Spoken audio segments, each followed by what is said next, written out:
Trying to make more sense of your family business? Let's talk about it. Welcome to another episode of Making Sense of Family Business from me, John Kenfield, the Family Business Solutionist, broadcasting from Melbourne in Australia. Today I'm talking about family governance, a big topic, and something that lies behind a lot of the stuff we're talking about in this series, where we are addressing common causes of conflict and what you can do about them. The difference between a lot of successful family businesses and a much greater number of unsuccessful ones frequently can be tracked back to how they've dealt with or failed to deal with risks of conflict or actual conflict. So what we're doing in this series is exploring 66 common causes of conflict and providing some ideas and suggestions and solutions for dealing with them so that family businesses are less likely to get stuck in the future than they have been in the past. If this is of interest, let's get into it. Let's start this exploration of family governance by stating the obvious. A family is an emotional ecosystem, whereas a business is a commercial ecosystem. Put them together into a family business, you've got oil and water, you're going to have tensions, you're going to have frictions, you're going to have problems. Enter the concept of governance. Now, people talk about governance in all sorts of different ways. They mix it up with governing, they mix it up with government, but essentially governance is a system of management of an organisation. It comprises strategy, which is a plan, structure, which is the bodies that are going to help to create plans, policies, procedures, and then monitor them, enforce them, and so forth. And the systems that are created by the structure to make the business run efficiently, because it creates clarity, certainty, everyone knows what's going on, and they haven't got to reinvent every time something happens for the umpteenth time. So what a governance system does is move a business or an organisation from being driven by implied assumptions, implicit assumptions, if you like, to explicit rules, codified set of policies, procedures, rules, guardrails, guidelines, call them what you will. They are things that people can refer to say, that is the way we're supposed to be doing this, that is the way we've done it, there is a problem because we are not doing this the way we should be doing it. So let's get back on track, let's do some more training, let's congratulate people for getting it right, let's explore with people why they got it wrong, and let's fix things up.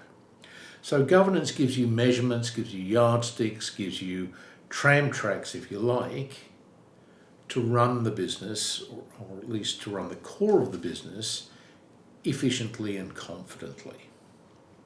Now, if you talk to any successful multi-generational business, at some time they worked out that they needed some decent systems of governance because the family and the family business had grown to the point where they become more complicated, where, damn it all, the founder had to be democratic and accept the fact that other people actually had voices, had needs, had a right to be heard, had a right to receive what they've been promised they would get. So we have a considerable amount of additional complexity as more people come on board. Extra generations, spouses, partners, cousins, and so forth. More and more staff because the business grows. That's a level of complexity which in many cases is beyond the ability of a founder to deal with. A lot of founders do not adapt and grow with their business. They reach a point where the smart ones say, I need to bring in some people smarter than me or with a different set of skills. I can carry on doing what I do well, but this is not me. Governance is not me. Detailed operations are not me. I'm the inspired artist off in the corner. I'm the great visionary. I'm the person who deals with the customers. But bookkeeping, that's not my thing. That's part of the systems we need to put in place when the business gets bigger. There's no criticism intended, it's just horses for courses and right-sizing everything. Now, what these successful multi-generational families worked out is that if they want to continue to thrive across generations, and very few of them get beyond a third generation, as we know, less than 3% is the commonly quoted figure. The ones that have gone that far have worked out how to be sustainable, how to keep things working, how to solve problems, how to make wise decisions, how to bring people on board, how to leverage their diversity. And all of that is done through governance systems. It's not done by somebody sticking a finger in the air and saying, let's head that way today, let's head that way tomorrow. It just doesn't work that way, not over the long term.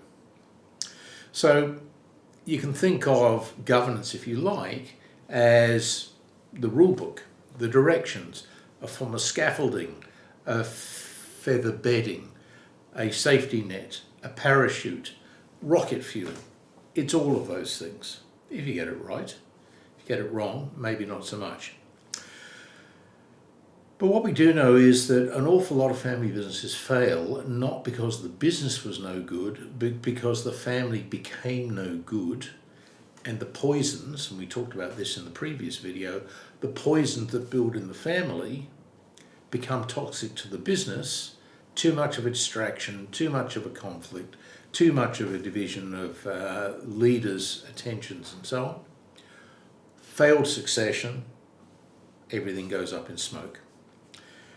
You could say at one level, the business has become a victim of its own success because it has grown beyond the ability of one person to lead it, and we now are in a situation where multiple people do want to lead it, and it doesn't work because we don't have the system to make it happen.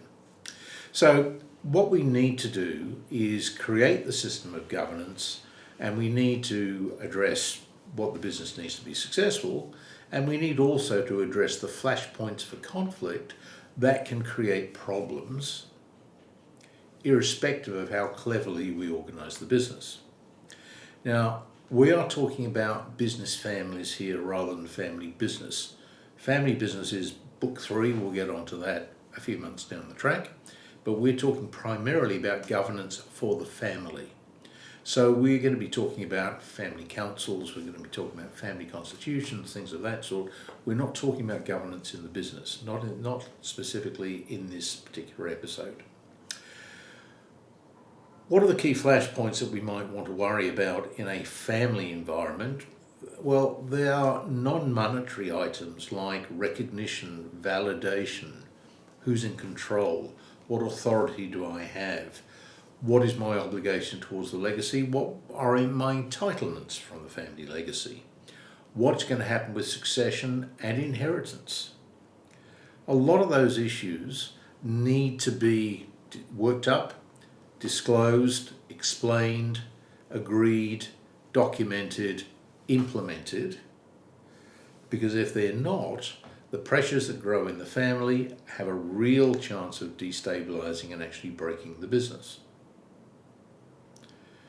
Now, in this space, given that this is a major undertaking for any family business, make sure that you carefully select advisors who actually understand family business. Not just people who work with family businesses, accountants, every accountant, lawyer will tell you 80% of their clients are family businesses, but people who actually understand what family businesses need, and particularly what the business families need to avoid becoming a drag on the family business.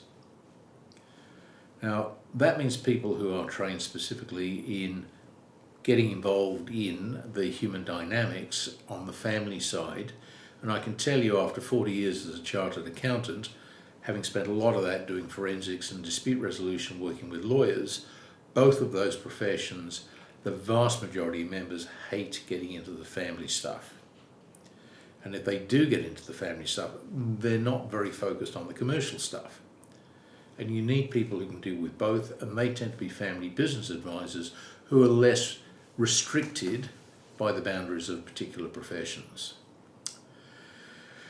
Now, when you're selecting advisors, when you're planning to put governance systems in place, I think it's a good idea to ask people questions about what's their approach, what's their philosophy, what are their guiding thoughts. In my view, they should be very clear about the core elements of a successful organisational structure. In my practice in family business advisory, I call it the 7 elements of organisational success. And it looks a bit like a temple, if you want to represent it, because there are 3 conceptual components that all begin with C, and they are the roof. And they are clarity, which is all about foundational vision. This is where we're going, let's get some shape, because we need everyone to realise that's what we're aiming for, not that or that. So we start with clarity right at the very, very apex of the roof. Once we have clarity, we'll look at certainty. Certainty means we go from we know to we all know. We've taken the vision of the leader and communicated it in words that everybody understands and will receive with reasonable comfort. And we do that to get the 3rd C in place, commitment. We want everybody to agree to work towards what are now shared goals and objectives. So they're the 3 C's that make up the roof, and of course we've got to put some stuff out below the roof to hold it all up. And these are the 4 pillars that all start with an S, and the first of them is strategy. Strategy is the actual plans or blueprints for the family's future. They are taken from the visions that we looked at under clarity, and we pump them out for 25 to 100 years with major targets, major milestones, major expectations. Why do we make it so long? Because we want to get the parents to reality check when they're no longer around, but they're looking down from above. What do they want to leave behind them? If we can get them to do that visualization and disconnect from their current concerns, we tend to get a, if you like, a higher level of thinking about what they're trying to do, what they want their family to achieve over the long term. Once we know what the strategy is, we need to put in the mechanisms to achieve the goals, and that requires structure. That requires delegation of power and authority and obligations to perform to a certain group of people in a certain position, like an executive team in a company or a board of directors or whatever. In a family, that's called the family council, typically. And that is effectively the board of directors for the family, representing each of the major bloodlines. And that is the group that sets the family's agenda, has meetings, makes decisions, solves problems, enforces policies and procedures, which is the 3rd pillar, S for systems. Systems are the policies, procedures, documents, codes of conduct, all of those sorts of things that formalise and document so they can be spread the decisions that the family council has made about this is who we are, this is what we are trying to do, and this is how we're going to do it. So I hope you can see we're moving now from plans to the bodies necessary to implement the plans to the sub-routines, the policies, procedures, the workplace operating manuals, all of those things, which constitute the systems that the family is going to implement. Now remember, we're talking about the family. And we're talking about making the family, because it's a business family, sitting behind a family business, more professional in the way it operates, more professional in the way it communicates, more professional in the way it identifies and solves problems, more professionally in the way it drives agreements, makes commitments, and then ensures they're carried out. to avoid the problems of the assumptions and the disappointments and the rampant individuals upsetting the proverbial apple cart. Now the final item, the final S, the fourth column, was one it took me a while to work out. And I call this skills, and it's the ability and the confidence to take action. So what I couldn't work out for a long time was when everybody appeared to understand the plans and the commitments and the agreements and everything else, and when everybody appeared to be motivated to get on with doing everything, if you reviewed it 6-12 months later, or you took the phone call from somebody who was disappointed, it would be to say, well, the plan hasn't changed, but nobody's done anything much about it. And what I hadn't realised was that in many situations, we'll find family business people very comfortable doing what they do, but asking them to do anything beyond that is a big ask for them. They're not confident. They don't know how to get started, and they need somebody to help them get started. Once the ball is rolling, once they've been activated, their motivation turns into activation, which is then easy to move into implementation because the inertia has been overcome. And so don't overestimate the ability of people when they agree to actually do. That's one of the big reasons why when we're doing policies, procedures, family constitutions, all of that stuff, family council charters, I really want to resist people saying, just give us a copy of what we need to do, give us a copy of your book, give us an example of some other family, and if it makes sense to us, we'll just adopt it. Doesn't work. It just doesn't work. Might save a bit of time, but it doesn't work because they haven't gone through the agony of talking about it, debating it, trying to work out how it's going to apply to them, they're going to apply it to their people. You need the time for the thing to basically steep the tea leaves to get some strength and flavour into it. Otherwise it will be yet another document goes into a drawer, and as we discussed in the previous video, the family will then avoid, deny implementing any of it because families basically do that. So I'd like to propose 6 golden rules for setting up governance. The first is, don't think of your family as a social club, think of it as a strategic asset. The family itself can be wielded powerfully and usefully to make the family business and the family fortune and the family enterprise successful across multiple generations. But it ain't going to happen if you just treat it like a social club and don't look at professionalising operations. Second, build governance systems and use a framework like the 7 elements. It's not complicated. You read it, you look at it, you say, yeah, it all makes sense. And you'll find many similar type frameworks in good management books in other places. But you need to do that structured approach from plan to structure to systems to skills and implementation. Right people, right place, wrong people, get them off the bus. All that stuff comes in there. So the thing I didn't talk about when I talked about the 7 elements is that the whole thing needs to be built on foundations of something. And the foundations, which could be the 8th element, but I don't think of it that way because 7 is a bit of a cooler number. The 8th element, if you like, is the culture on which, the foundations on which that temple of 7 elements is built. Now, the reason why it's not an element in the governance, but it is a fundamental foundation for everything working. Culture is how we actually do stuff around here, not how we say things are supposed to be done, not how we say we wish things were done, but how they're really done. Now, if you don't actively get the culture right, then all the rest of it is going to be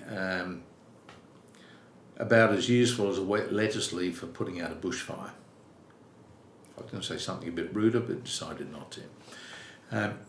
If the culture is wrong, it will fundamentally defeat, it'll sabotage everything you're trying to do, because the concept of governance suggests people are going to be under control, they're going to be held accountable and so on, and they really prefer to be in a place where the culture is more one of blame, where instead of working and collaborating with others to get things done, they rather blame other people for not doing stuff to make them feel better. In the meantime, stuff ain't getting done. So we got to have the right culture. That was item 3. Item 4 is develop a good succession and transition plan, and do it a long time before succession needs to take place. Create a sense that we do have an eye to the future, we have an eye to future generations. We are stewards of this business and these family assets. We are not owners to do with them as we wish. That gives us some obligations and responsibility. That requires us to work in a responsible way, and we're instantly elevating the behaviours that we're expecting from everybody in that process. I'll say something fairly obvious. Governance starts with conversations, not with documents. If an accountant or a lawyer or even an advisor tells you, yeah, I've got a constitution, I'll give it to you and you can change your name at the top and adopt it, or you find one on the internet, you want to download it, they're certainly there. And they'll sound fine, but they'll be worthless. You need to have the conversations, and anyone who says, and embarrassingly, people who should know a lot better, have been known to say, yes, I know, I understand you're in pain, your family's in a lot of trouble, you need a family constitution to fix your problems. It will not work, it'll make things worse. Constitutions are like contracts, you've got to work everything out beforehand. You can't slap a document on a conflicted situation and think it's going to work. It just won't, believe me. And the final point is, you're never going to get everything perfect. Governance is a work in progress. Don't try to build it all at once. Don't try to make it perfect. Build it progressively in layers. Get feedback. Build the next one based on the feedback from the previous one and the circumstances the family is in at any given time. No family is static in the way it operates. As they say, no child ever has the same parent, because things keep moving, things keep changing, circumstances, people keep altering. And that's about all I have to say about family governance. If you found this useful, please give us a like. Please come back next week for the next thrilling instalment, and please let other people know who you think may benefit from these videos, because we really are trying to get some knowledge out there based on experience to help people make sense of family business, which fundamentally doesn't make sense. From me, John Kenfield, thank you for watching.